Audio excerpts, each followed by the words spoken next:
Hello, it's Father Samuel with a word of hope for Tuesday in the first week of Advent.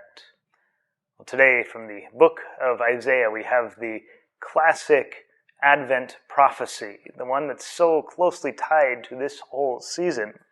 On that day, a shoot shall sprout from the stump of Jesse, and from his roots a bud shall blossom. The Spirit of the Lord shall rest upon him, a spirit of wisdom and of understanding, a spirit of counsel and of strength, a spirit of knowledge and of fear of the Lord. And his delight shall be the fear of the Lord. Not by appearance shall he judge, nor by hearsay shall he decide, but he shall judge the poor with justice, and decide aright for the land's afflicted. He shall strike the ruthless with the rod of his mouth, and with the breath of his lips he shall slay the wicked. Justice shall be the band around his waist, and faithfulness a belt upon his hips. The great prophecy of a new king, this line of David which has seemingly been cut off due to exile, due to captivity, due to wars, will sprout again, and a new and messianic king will arise.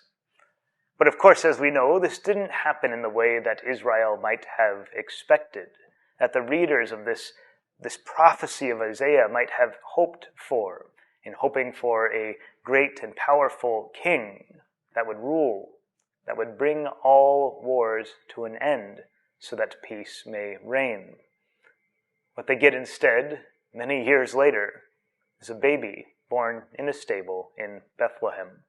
And yet this is the messianic king. This is the shoot of that stump of Jesse, Jesus Christ, our Lord. The gospel, when we turn to it, gives us a little bit of advice on how we ought to approach these things. Jesus rejoices in the Spirit and says, "I give you praise, Father, Lord of heaven and earth, for although you have hidden these things from the wise and the learned, you have revealed them to the childlike. Yes, Father, such has been your gracious will." The wise and the learned knew how to read these prophecies of Isaiah and knew what to hope for. And it does come, but many of the wise and the learned miss the coming of the Lord because they're so attached to what they were hoping for. Or perhaps some of them had become dismayed that there would ever again be this great king in the Davidic line. And yet, the simple, the childlike, those who learn to trust and to hope in him are the ones who see it first.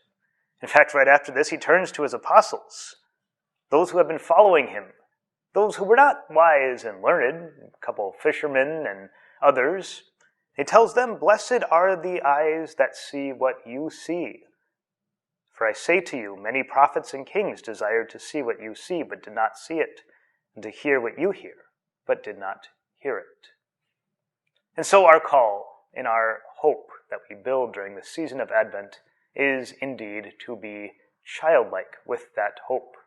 Not rejecting wisdom or the importance of learning or studying our faith or other things, but rather being open to the ways in which the Lord chooses to reveal himself and the ways in which the Lord chooses to act in our world, trusting that even if we cannot understand it, we hold out hope that indeed it is good and that it will eventually lead to the fulfillment of all things. That is the hope that we build and we celebrate during this season of Advent. That is the hope that recognizes a baby born in a stable as truly King of the universe and Prince of Peace. Advent blessings to you this day.